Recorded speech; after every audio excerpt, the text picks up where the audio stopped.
Now, hi there. So this is the CentralAmerica.com podcast again. I think this is number 4 or 5. I can't remember now. But I'm sitting here in San Jose, Costa Rica with Keara Mahoney in Bocas del Toro, Panama. Keara's one of my favorite Instagram people. I always got to, I always got to be seeing her post on Instagram every morning from Bluff Beach, Panama, that with the weird sand color and the Caribbean Sea.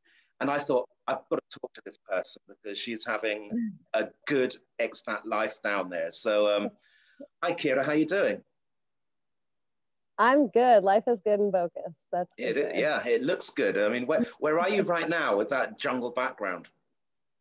So my husband is a manager of a farm here on the Bluff Beach Road. So we heading this way, there's actually 160 acres of farmland. It's absolutely beautiful. We've got 600 lime trees. So we do a lot of the limes for all the restaurants and hotels in town. We have horses that we do horseback rides up and down Bluff Beach. And heading this way, maybe, I don't know, 1,000 feet or so is the Caribbean Sea. So I've got the best of all worlds. I've got jungle, farm, beach. I think I've got it all. Absolutely. And where are you from originally? I'm originally from Vermont. So after graduating from college, I went to school in upstate New York. And after 22 years of those temperatures, I was like, I'm heading to the Caribbean. And the plan was 1 year, and it has been 11 in the Caribbean. 11 in the Caribbean. So, but not all 11 years there in Bocas del Toro, no? No. We lived, after school, I moved to St. John in the U.S. Virgin Islands, which is near Puerto Rico and the British Virgin Islands. And the plan was 1 year, but I met my now husband, who's from Austin, Texas, but we met there, and 1 year turned into 8. So we lived in St. John for 8 years, and it was lovely. And then we took a surf anniversary trip to Bocas del Toro. And when you talk about like capturing someone's heart, this place did it. That was it. Sure. What made you guys, I mean, I know you said like a surf anniversary trip to Bocas del Toro. It's weird, I was talking about this in another podcast with another guy in Bocas del Toro, Nico, who runs the Bocas Breeze. I do. Yeah, I was talking to him, and that's how he came to Bocas del Toro in the first place, some 11 years ago or something. He had friends who came to Bocas del Toro to surf. Now, like, I've been in Costa Rica since the year 2000, and I always kind of figure, I mean, like, I know Panama is a great, like surf destination, but like and I know, before I came to Costa Rica, I never realized Bocas was always about, I always figured, the Caribbean snorkeling side or whatever. And then I went over to Puerto Viejo on the Caribbean side of Costa Rica and realized, that the Caribbean has like great surf as well. So it's just, I love that little secret getting out about Bocas being a surf destination, and right. Oh, sorry. Right now, it is basically populated by surfers. Most of our travelers right now are taking advantage of the surf season and also these waves just being completely uncrowded. The cool thing about surfing in Bocas is you can be beginner to like pro, and there is something in between. And my husband's dubbed it the land of the lefts. So there's a lot of left facing waves. But you can get any break you want, beach break, reef break. It's dreamy. It's a surf dream. Absolutely. So I mean, so obviously back when you came here, you came for a surf trip. You'd heard of Bocas as a surf destination before coming. That was that's we had some friends, and they had built the house that we were caretaking, so we became very friendly with them, and they told us about their brother who lived here. And they were saying things. At this time, we were caretaking like a multi-million-dollar mansion. We were kind of like living the high life for a little while. And they were telling me about their their brother. They're like, oh, well, he lives in a house and there's not really walls. I was like, not really walls. They're like, it's not even screened in. I was like, what? And he runs a lumber company. So they're like, yeah, they have this big giant dugout canoe that they shuttle the lumber between the islands. And I'm like, my mind couldn't comprehend that life. And so they said, and the surf is amazing, so you guys should check it out. And so they were our point of contact here. Let us use a board, kind of showed us some spots, and they're our great friends today. So absolutely, that's how we kind of got in. And we've never, well, we had to leave, but we came back immediately. Yeah. You came for the vacation, then had to go back and sort your stuff out and get that done, and then came straight back. And yeah, we actually, before we had a chance to come back, we arrived back in St. John and said, we're gonna leave this life and start a new life there. We gave the owners of the house a 6-month notice. But before we could get out, we got hit by those 2 hurricanes, Hurricane Irma and Maria. They went right over our island and kind of altered our plans. But in the midst of it all, we just said, we still got our eyes on Bocas, and we went. Yeah, absolutely. So how does Bocas compare? So for one moment you're looking after like a 1%er's home in the Virgin Islands, and next minute you're in a place which is far more, I'm not going to say laid back, but more authentic almost. I mean, there's not many billionaires in the rusty. Yeah. Tell me a little bit about the comparison there because it's 2 different Caribbeans almost, It was they call St. John the Beverly Hills of the Caribbean, and so that's what it was like. It's shockingly beautiful, like it's so stunning, but everything is very manicured and maintained and maintenance. And to me, Bocas is a very raw island. Nature is the dominating force here, and when things are left to nature, it holds that like frequency that people also fall toward.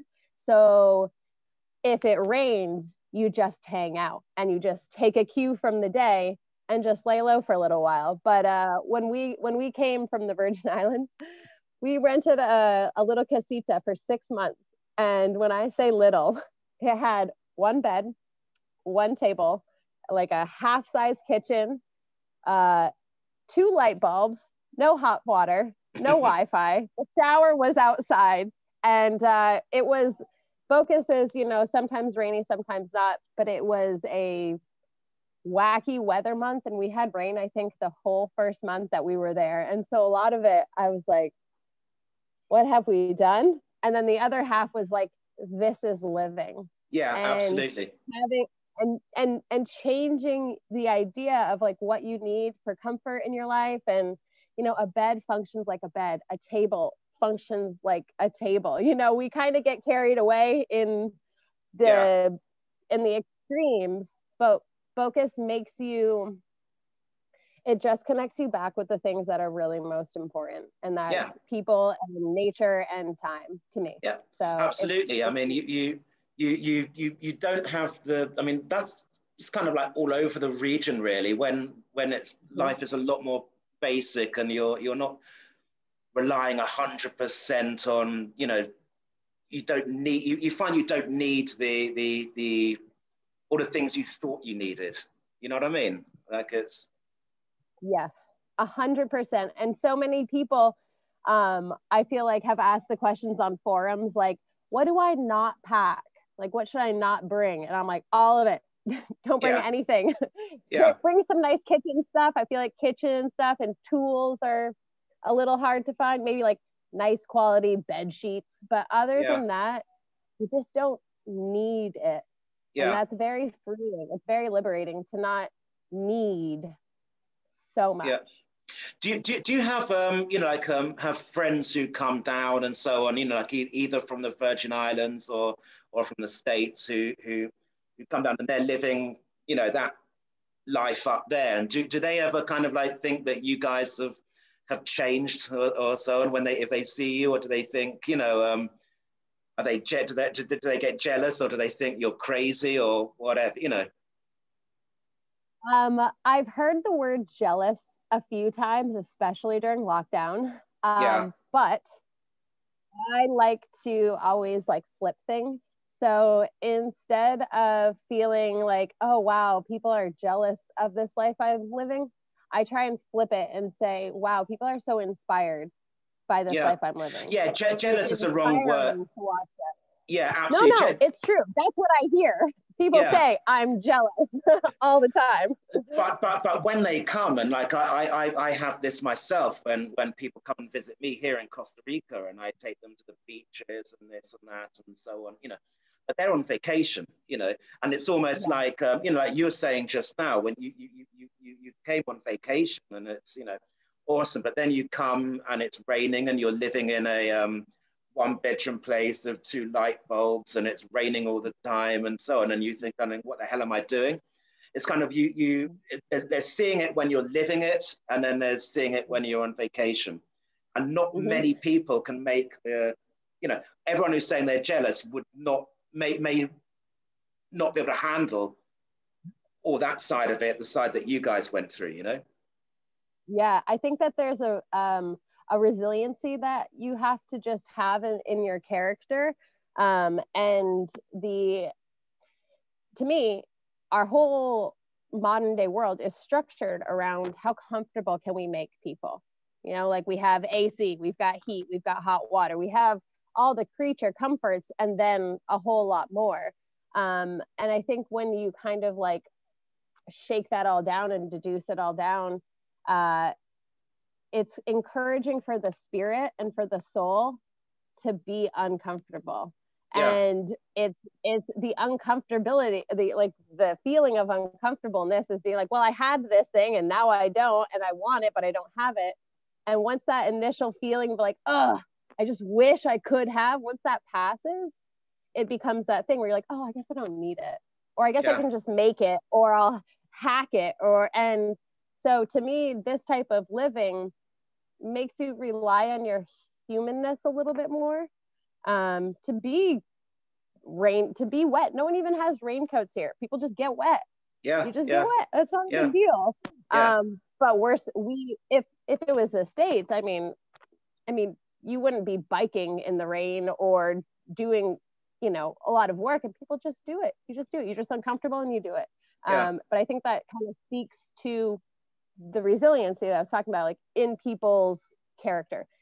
People romanticize this life, I think, when you're on vacation and you don't have to deal with trying to get one piece for something and going to all the different stores, and then your bike breaks down and the chain falls off, and then the bike place isn't open because they're, and getting caught up in that, and then just being like, absolutely. It teaches you, as I said, the whole thing, it teaches you how to get by with less, and I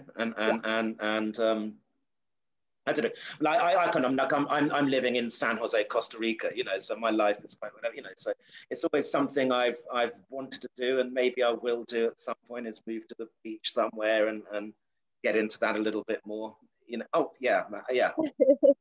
It's right here. Yeah, absolutely. I mean, I haven't been to Bocas for so long, and I need to get down there again. Yeah, there's so many fun things happening right now. We all know the pandemic is happening, so all this is under the understanding of within the confines of COVID restrictions.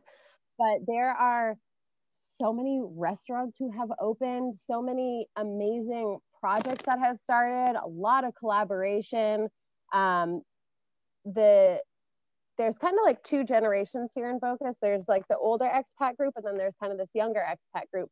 But here in Bocas, it's super international. So people are from all over the world, and watching this collaboration and watching, I don't want to say like a torch is being passed, but the people who have been here for a long time are very well established. And then everyone else who's coming in is saying, I'm going to take what I know from my life and see look at what's missing here in Bocas and be able to fill that void. There's some amazing recycling projects happening, some plastic recycling, and recycling the unusable plastic into like wood beams and bricks. And so that's Waste Less World, and they're doing some really amazing things. Tons of farms and co-ops are kind of popping up. There's a lot of really good momentum here in the face of everything else. So it's a very positive place to be right now.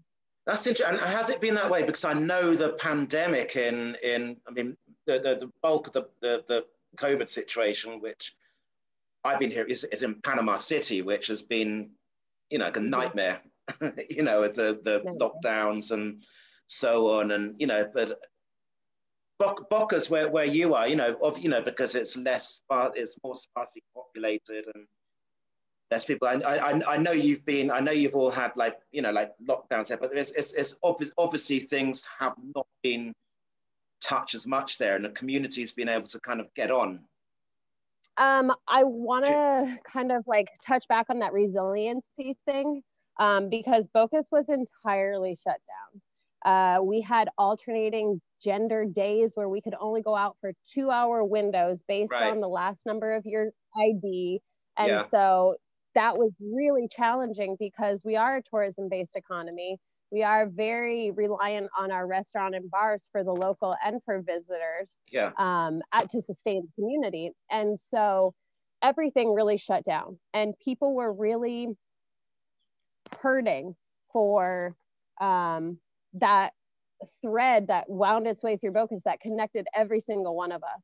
And I actually started a project called Bocas Buzz, and it was about it's an Instagram page where I've got some developments coming. It's kind of had to be put on hold as I developed a team, but we are coming back in full force. But to be able to, as places were reopening with their changing schedules, and then we'd have a lockdown, and then we'd open, but then it was a curfew. And so all this back and forth, no one could keep it straight. And especially with tourists, I mean, we used to go to, you know, TripAdvisor or things like that to be able to say, where do I go? Who's open? What's going on? And that has fallen off. So this page was made to kind of start showcasing everyone who is open, of course, but then all the new and exciting things that were happening. And it gave this charge. It gave this like positivity push. And then all of a sudden people are like, okay, we can do this. Like we can open. And like some of the restaurants that are staples in the community were saying like, okay, I'll open Sunday, Monday, Tuesday, and you open Wednesday, Thursday, Friday, and then you guys have live music this Saturday and we'll do it. And so everyone was really, are people doing that? That's awesome. Yes. So they're not community.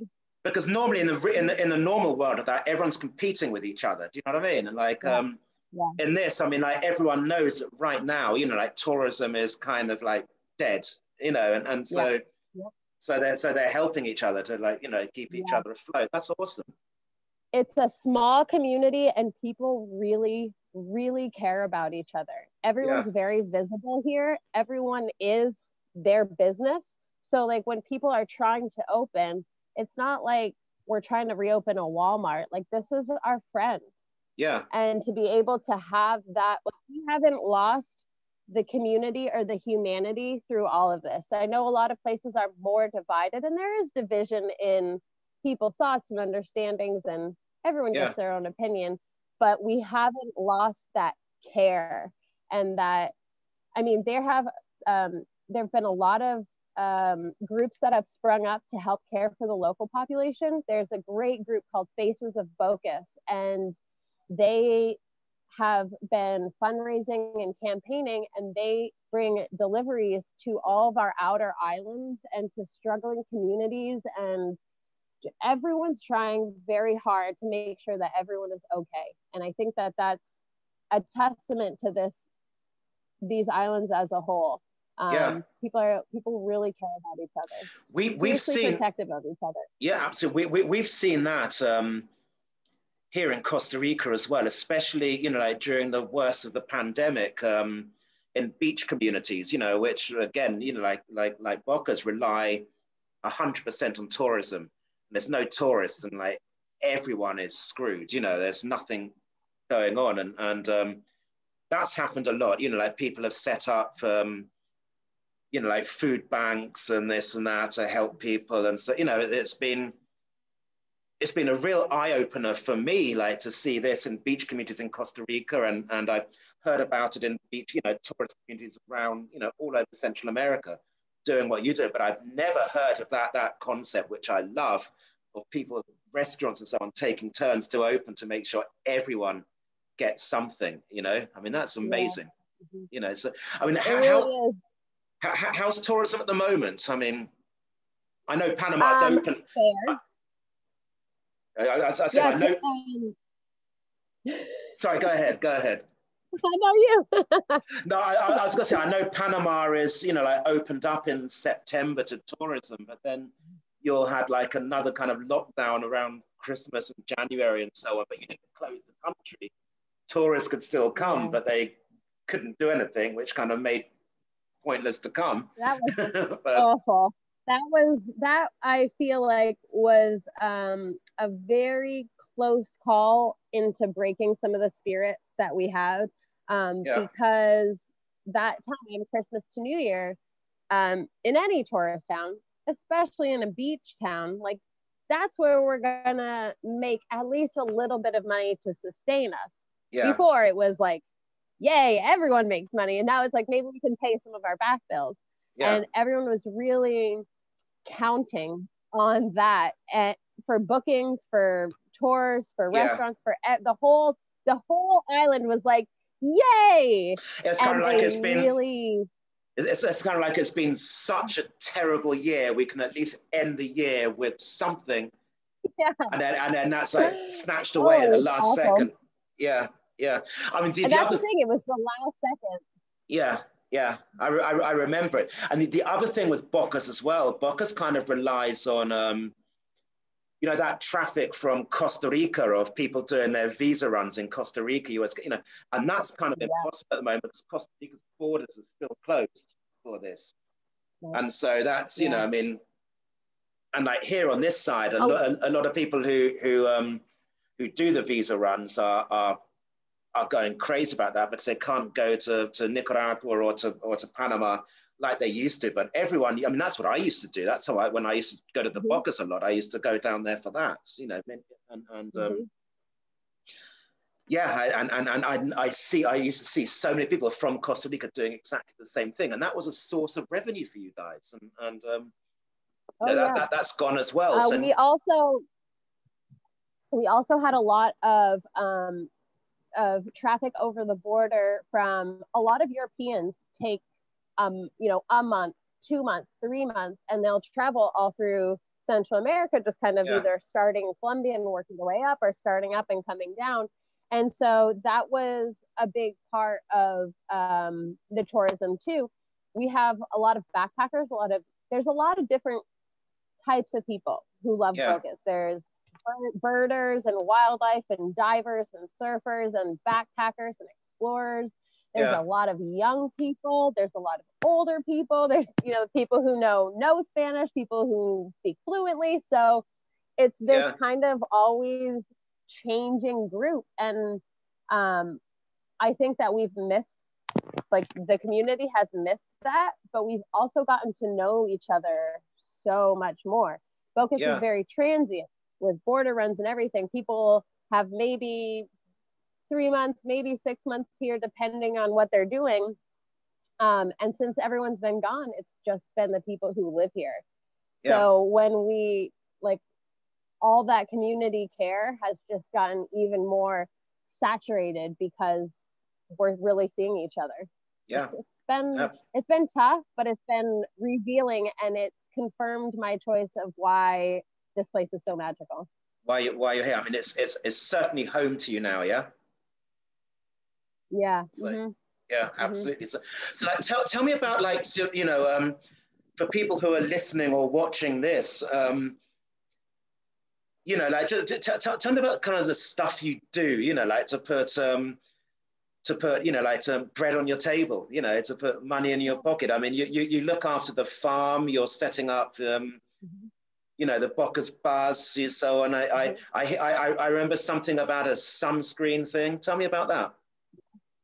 That was a pandemic project that has blossomed beautifully. I ran out of my reef safe sunscreen during the pandemic, and I was like, well, I wonder if I can make it. And there's an incredible shop here called Essential Bocas. How do you It's like make sunscreen though? I mean, like, where's your site? You went online, how to make sunscreen or something? Oh, yeah, there's you know, a million different recipes, but it was trying to formulate a good recipe here for this climate, and to not just be like white, thick, chalky. You know, the lotion is very rich, so it's nourishing, and it's a physical sunscreen, which means that when you put it on, it starts acting. It's not like a chemical sunscreen that you have to put it on and wait 20 minutes and let it right. let all the chemicals soak into your bloodstream. So this apothecary store called Essential Bocas, they had some non-nano zinc oxide, and I was like, what's with this? And they said, oh, someone, you know, wanted to make some sunscreen, so we got in some products for it, and it just stuck in the back of my mind. So when I ran out, I thought, this is a good time to try it. So it's coconut oil and shea butter and non-nano zinc oxide, and that is specifically designed to not be harmful to our reefs. Right. And then there's a couple of different ingredients which give an additional SPF protection. And I have an unscented version, and then I have a pretty cool, which is lavender and mint and peppermint. So it's really nourishing to put on, and then it kind of is that cooling sensation when you're out in the sun. And the line has expanded a little bit into an after sun spray and some all natural beauty products as well. So that has been really exciting because there was no reef safe sunscreen on the island. Nico from the Bocas Breeze did a whole article about right before the pandemic happened. Hey, we can only get, you know, Ocean Potion and whatever kind of crap is in some of these stores.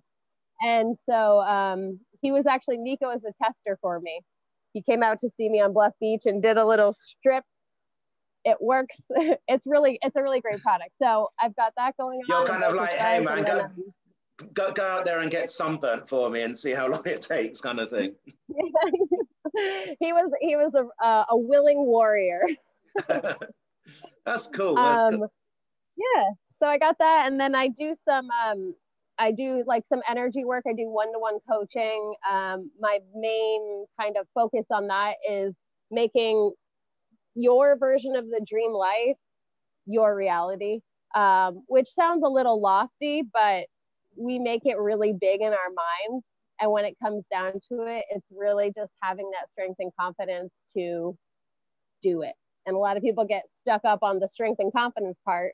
So to be there to, yes, to cheerlead, but to also like hold that space of them there as they're currently in the place that they don't want to be. So helping them bridge that gap, and that is very rewarding. I've had a lot of success, and especially turning that jealous into the inspiration and making that flip for people. And how do you market? We all need to change.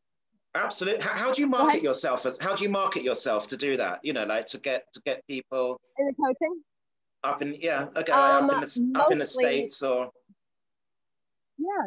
it's newly online.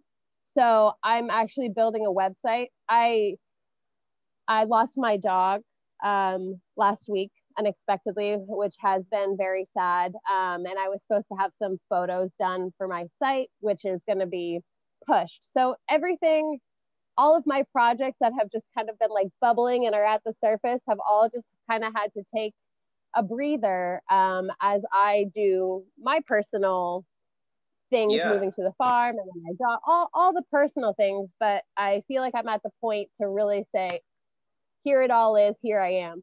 So I've just been doing it on my own personal Instagram, the one-to-one coaching, and I've had clients reach me and find me there. It's very funny in this energetic world. Like the people who you're supposed to work with are gonna find you no matter what. And so even though I'm just on Instagram right now on my own personal page, which is Panama Mahoney, spelled Panama Honey, because my last name is Mahoney here in Panama. So people can find me there. Panama Honey with 2 Y's. Panama Honey with 2 Y's, yeah. So until the site is ready to be launched, just on there. And so I like to do videos and help people make that flip, kind of say like, well, what are you going through right now? And let's take it from disempowering and see how you can flip it into something that's powerful and motivating instead of, you know. Because the idea is, and when we were talking about this before, the idea is, you know, so many people wait, you know, they have this dream of going to live in the tropics or whatever, you know, a simpler life and blah, blah, blah. And then they wait until, and then they think, yeah, I'm going to wait until I retire to do that. And so they do it in their 60s or 70s, you know, because everyone's retiring a lot later nowadays, you know.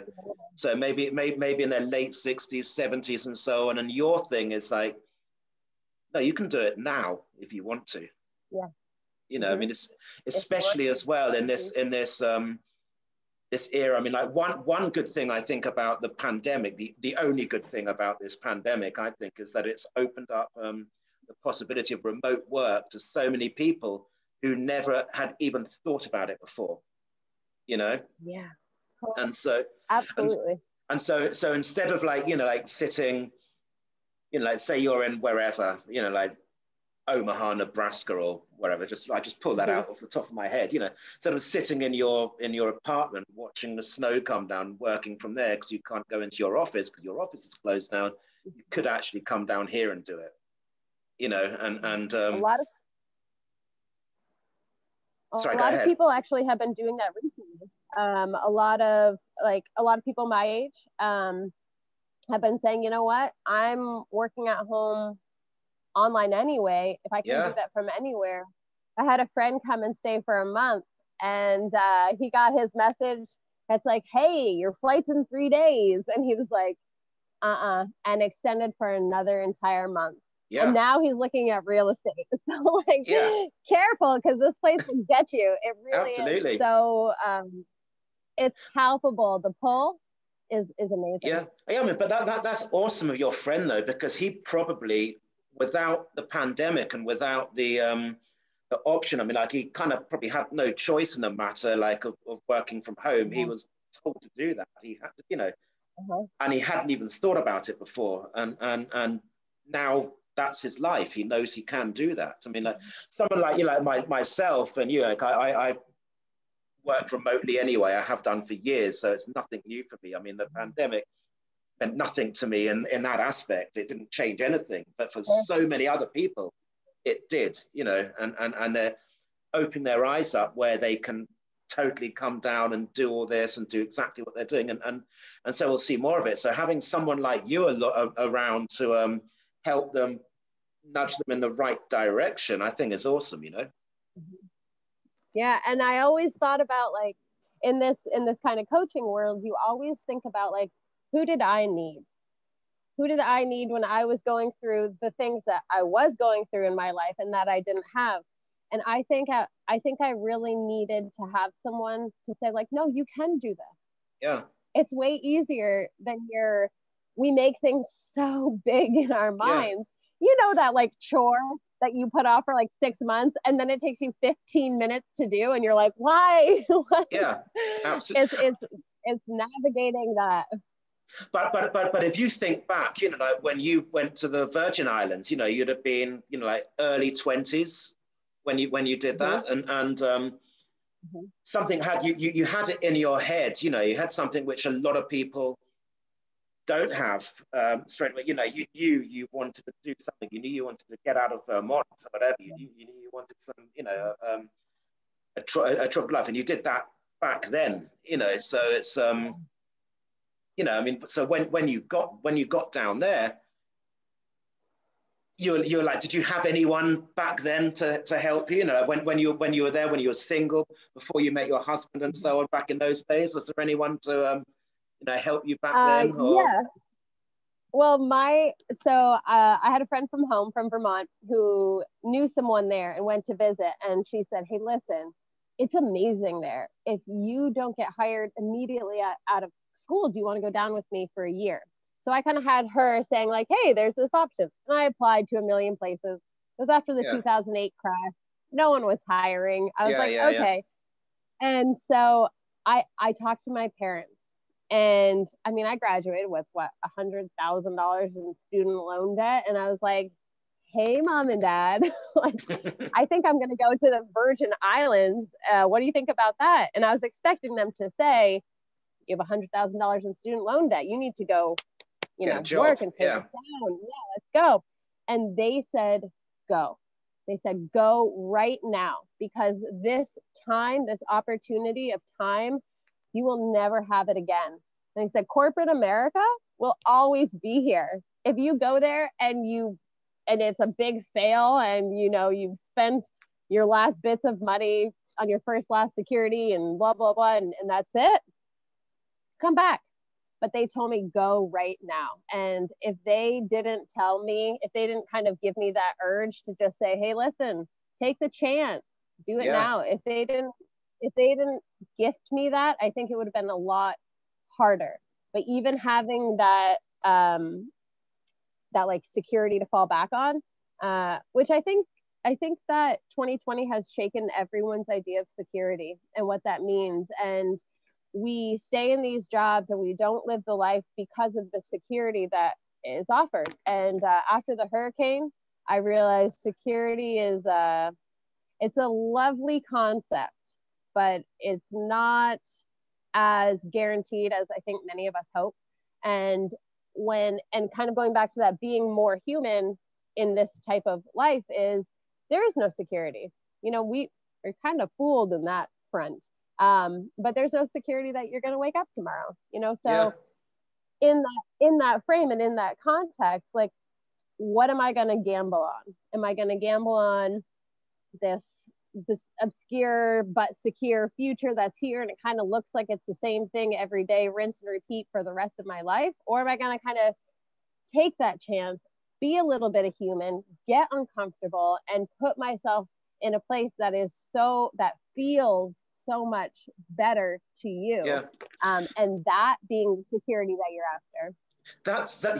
You're totally right. Like, there's a friend of mine who does he's a friend and a colleague of mine. He does another podcast here in Costa Rica about real estate. And he talks to, basically realtors and real estate pros and so on all over Costa Rica. And one of the things he talks about when people are interested or in buying property or whatever in this part of the world, it's about the thing that everyone tells him is that don't think of this as a monetary investment. Think of it as a lifestyle investment, because it's not going to make you rich. You're not going to flip a property and it's going to make a return on it and this and that. It's not like that.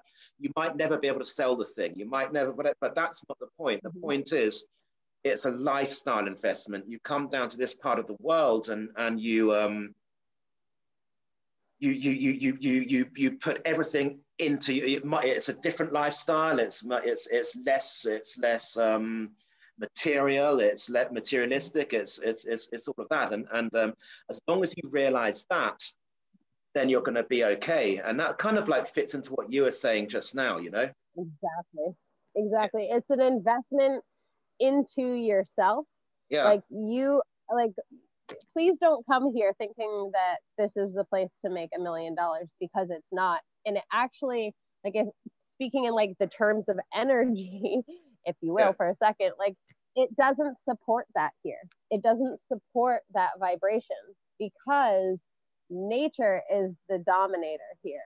And it has to, you'll kind of get knocked down a couple pegs, because you're involving yourself with something that has staked its claim. It's like, I'm here you just come live with me, compared to like this dominating society where it's like, oh yeah, I mean, I see these trees and they're great and everything, but I really need a shopping mall.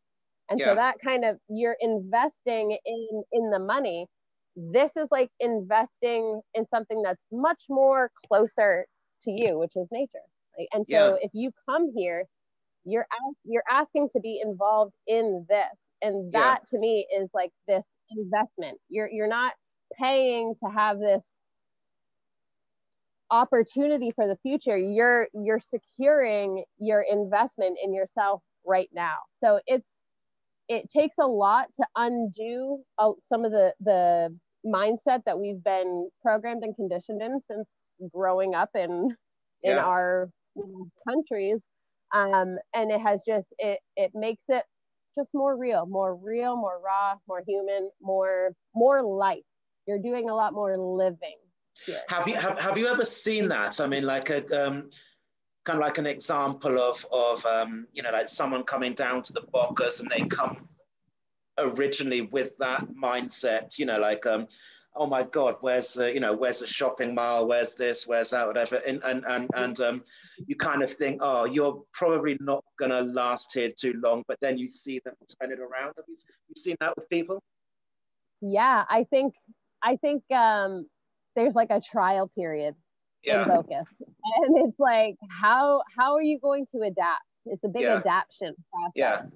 And the people who come down and they're like, I'm gonna have a sport fishing business, Yeah. you know, and I'm gonna charge $1,000 a trip, and I'm gonna make a bunch of money, and it's gonna be great, and I'm gonna buy the boat and buy the stuff, and then, you know, you're 5 months into it and no one's paying $1,000 for a 6. Some people are, but they're not here anymore. But Yeah. Yeah. then there's like this period of time. It's like, are you gonna adjust or are you gonna leave? Yeah. And I will say that the most successful people in Bocas are always adapting and always changing. And you know, the restaurant, when we had curfew, the restaurant that was exclusively dinner is now doing lunch, and they are closing by 4:30. And then, you know, they're also going to be selling clothes, and because there's someone here who's, you know, hand making clothes, and then they're doing jewelry, and you do, and so everyone is like shifting and trying to find how it's going to work. And if you have that desire to stay here and figure out what's going to work, it's going to work. Yeah. But it's the people who are like, this isn't working for me, like, I'm out. Like, Yeah. okay, Yeah. that's probably a good choice. It's kind of, yeah, you know, be adaptable, make it work, you know, temper your expectations. Don't come here thinking That's you're gonna get rich, you know, and whatever, you know, it's you are gonna get rich, but it's rich in another way, you know, as opposed to like rich monetarily.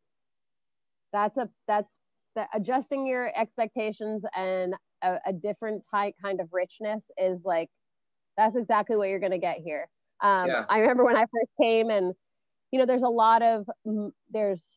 an exceptional amount of grocery stores for as tiny as this island. There's like 40 different grocery stores for as tiny as this little place is. But you know, not being familiar with any of the products, not being familiar with any brand names, not being surrounded by the things that you know. There is no Starbucks, but there's an incredible coffee shop. You know, there's no Bloomingdale's or Macy's, or there's no makeup counter, but then you can have it like made by me, and it's like, I'm your neighbor. So there's a lot of adjusting in the expectations, hands down. And just when I have people visit me, I invite them to suspend their judgments for a minute, because our knee-jerk reaction is to judge. You feel like, oh my, you know, how can you live like that? How can you walk like that? Why? And if you just say like, if you change your judgment into, isn't that interesting?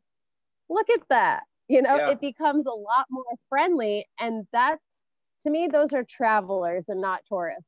Like when you can suspend that judgment and just say, I'm gonna do the thing. And like I said earlier about the table, you know, when you travel, like you're going to sleep in a bed and it's going to be a bed. You're going to eat food and it's going to be food. You're going to go on a bus or a plane or a train and that's it. It's going to look different. It's going to smell different. It's going to feel different. But when it comes down to it, like it's food. It's a place to stay. It's an adventure on a boat. Like, you know, and embracing all that unknown and all that adventure is what makes a successful visitor or resident of Bocas. Yeah, absolutely. So to wrap this up a little bit, because it's been so cool. I mean, what I've enjoyed about this chat is kind of like we're more talking on the on the feeling side of it, on what makes a successful transition and how someone should be. But let's talk about a little bit. I mean, tell me about some of your you mentioned some of this. If someone's coming to the Bocas, what are the most unmissable things they need to do apart from, you know, Bluff Beach, which is amazing? Bluff Beach is amazing. I definitely recommend one of the 3-hour horse ride tours. I love the cut of that sand, you know. The cut of that sand is amazing, isn't it? So unique. It's like a rich, deep golden. It's very unique. It's beautiful. Yeah. So definitely a horseback ride is top of the list out here in Bluff. But there's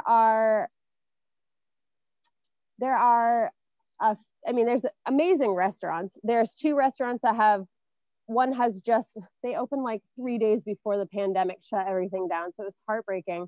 But it's a great Afro-Caribbean place called Arbo Loco, and they do a lot of grilling, and all of their buildings and everything. The design is incredible. It's just Arbo Loco. So definitely head over to Arbo Loco. One other place that I really love is on Caranero. It's called the Risetta Michela. And Joseph Archibald is a local chef who has gone to Panama City and has really made a name for himself and has come back and opened here. And they're involved with a project called the Back Bay Project. And so they're working to help train and empower local people here into the hospitality and culinary industry. And so they have a beach hotel and restaurant over on Caranero, and they're doing some really outstanding things, all local. It's like gourmet Bocaterranean food. So that shouldn't be missed. And then as far as like surf, you got to surf. Yeah. Got to surf or get in the water, snorkel, dive, something in the water. You don't come to an island and not get in the water. So that goes without saying. There's some really great tours, of course. The chocolate making is amazing. There's 2 people who I really think deserve a little bit of shout out. There's Carolina with Cacao Blessings, and she works with Indigenous, and she's paying them about 300% more than people would normally get because she does really intensive week-long, month-long classes with these women, mostly women, I think all women, in order to really teach them the techniques of chocolate making so that they can then go on and do it themselves. So Carolina is amazing, and she does classes one-on-one in chocolate making. And then there's another great place called Green Acres Chocolate, and they're over in Dolphin Bay. They have a plantation, and they roast their own and make their own chocolate, but they also have an incredible project called Planet Rehab Organization, and they are working to protect and plant almendro trees, which I don't know if you have them in Costa Rica. It's a hardwood tree, and it's home to a certain species of bird that only roosts in those trees. So they're working, but a lot of those trees get taken for the hardwood. Right. So they're working to reestablish that. And so I think between chocolate, water, beach, I don't know if you can hear the plane, but we have a couple new people arriving. And then the wildlife. The wildlife here is, you know, from my Instagram, I mean, I'm walking down the street and there's sloths hanging out and monkeys everywhere. So it's for the adventurer soul, people who enjoy good food, and we have everything. We've got, you know, Indian and fusion and Caribbean and burgers and I mean, you can get it all here. Yeah. It's a perfect little microcosm of all the things that you would want in an island trip, in a beach trip, in a Central American trip, and a Panama trip. It's got it all, and it's a really special place to be. Absolutely. Well, with that, I'm gonna not much more to say about Bocas del Toro. I mean, it's a beautiful place. I personally love the Bocas. It's been a long time since I've been down there, and once all this, you're due. Whatever the hell this thing is all over, I'm gonna get myself back down there again. So I just want to say I just want to say thank you so much, Keara. It's been great to chat to you, and we will do this again very soon. Absolutely. And Keara also is probably going to contribute to the site a little bit more with some stuff and some writings and photographs, and you can follow her on Instagram, and we'll be putting all of her things on our page as well, the sunscreen, the listings, the coaching and everything there. Yeah, thank you. And yeah, it's great to chat to you, and it'll be great to work with you going in 2020. So thanks so much, Keara, and we'll speak soon. Take it easy. Cheers. Yes, you got it. Bye. Ciao.